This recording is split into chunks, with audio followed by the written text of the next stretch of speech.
Hello, world. I'm an Orioles fan, 31.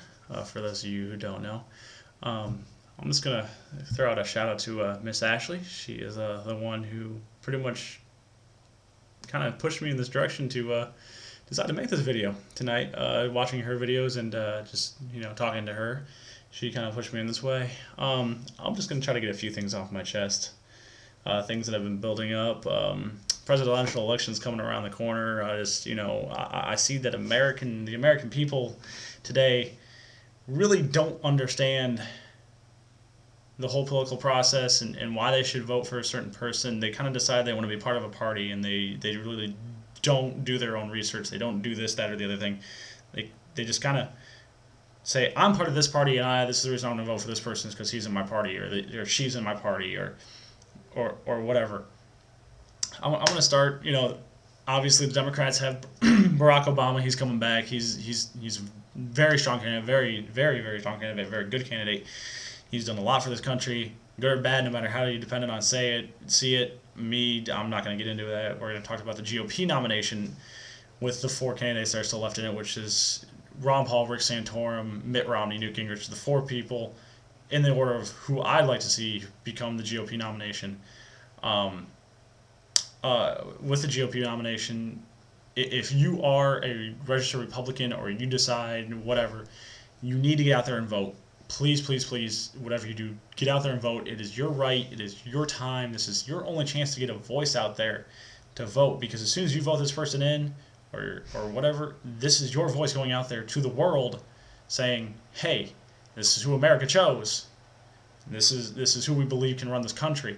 On that point, we also need to turn our attention to Congress. The Congress has right now about a 14% approval rating across the board. This is a little ridiculous. This is the lowest it's been ever.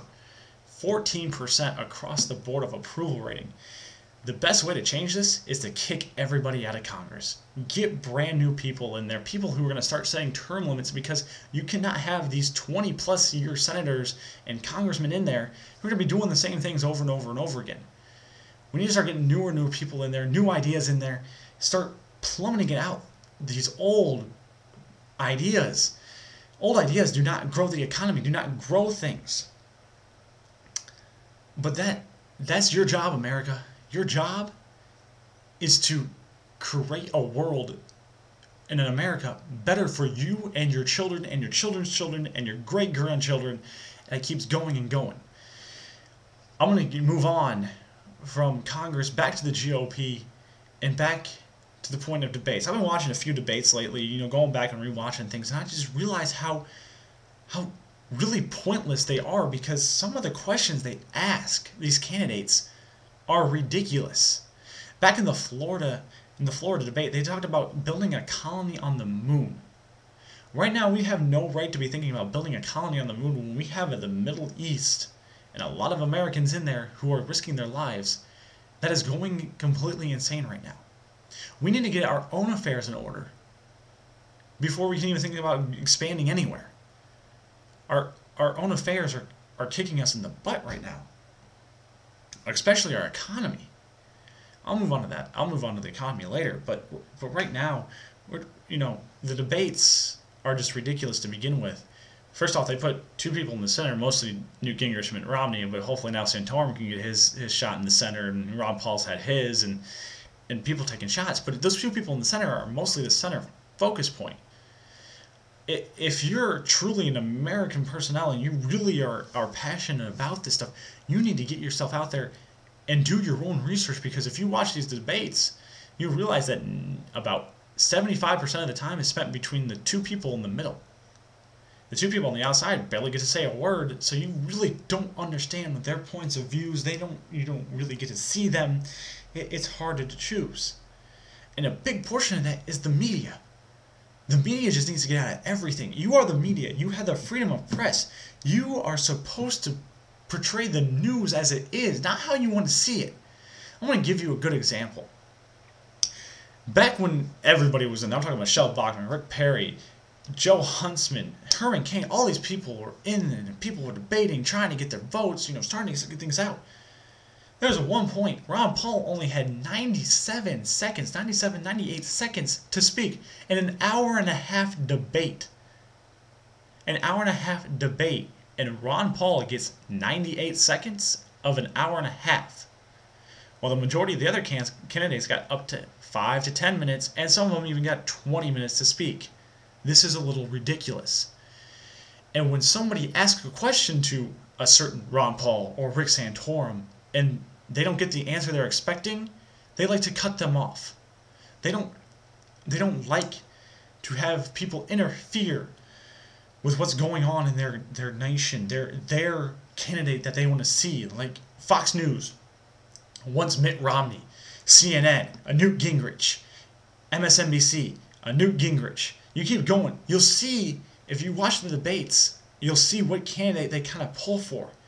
Even the very, very liberal debate moderators are the best, probably because they want to kill it. They don't care. They just want to knock everybody down. This is a little ridiculous, yes, but things need to happen. Going on to that, we're going to go back to the economy. The economy is probably the biggest thing in this whole entire election that's going to be taking process. And let me just give you a little bit of a history lesson. Back in the 1920s, 1930s, when the Great Depression started to hit, unemployment hit a high of about 9.6%. At that time, when the stock market crashed, the president at the time decided, you know what, we're not going to do anything. They deserve to go under. Why? Because they cannot manage their money. I believe this 100% that they cannot manage their money. This is why you should not do bailouts. Well, America didn't like that. They thought, oh, that's a bad idea. You know what, we're going to kick this guy out. We're going to bring FDR in. FDR comes in, implements the New Deal. By the time he implements the New Deal, unemployment dropped to about 6.4%, about a national average. Never hit double digits the whole entire time this all happened. He implements the New Deal and starts throwing money at people. People get greedy and want to hold on to that money. Well, now that people are holding on to that money, things aren't getting paid. Next thing you know, unemployment's up to 25, 26%. This is a little ridiculous. So now I gave you a little bit of a history lesson. Let's jump back up to today.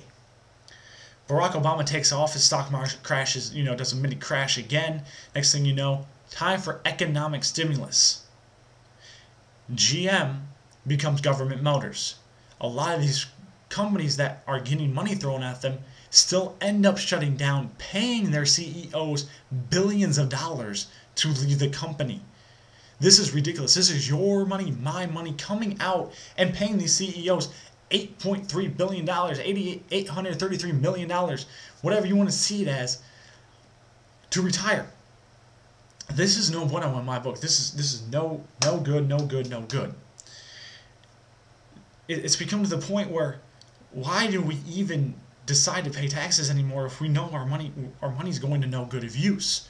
If you look at the government and the amount of money that we keep piling up, to the time that Barack Obama, George Bush have been in office, it's a little ridiculous. The amount of money we become in debt. Here's my big thing. If we want to start getting out of debt, we want to start putting money back on the streets, I'm going to tell you the biggest thing in the world we can do. Get rid of bureaucracies. Like Department of Education is ridiculous. Here, I'm going to give you another history lesson. Back before 1980, when the Department of Education came into plan, we were fourth or fifth in the nation, fourth or fifth in the world for adult literacy, for adults over 18 who could read. Ever since the Department of Education, we have dropped down to 25th or 24th in the nation. That's a little ridiculous. The reason is because now teachers only had to teach to a certain standard, which is set about here. Now, if we get rid of this certain standard and say start putting the bar up here compared to down here, guess what? Teachers have to start teaching more, which is going to make smarter kids, which are going to end up getting those degrees and stuff of things we need. They're going to start inventing the new things that we need. Now that we get these education systems that are down here, because we apparently need to have everybody on the same page, I understand that not everyone can afford schooling and stuff like this. I understand that. But there comes to a point where, why should I be paying for that kid's education who really doesn't want an education in the first place? But the government is going to throw money at him, so he's going to take it anyway, go to college, go to wherever, fail, now you and I are left with the burden of paying off his loans that the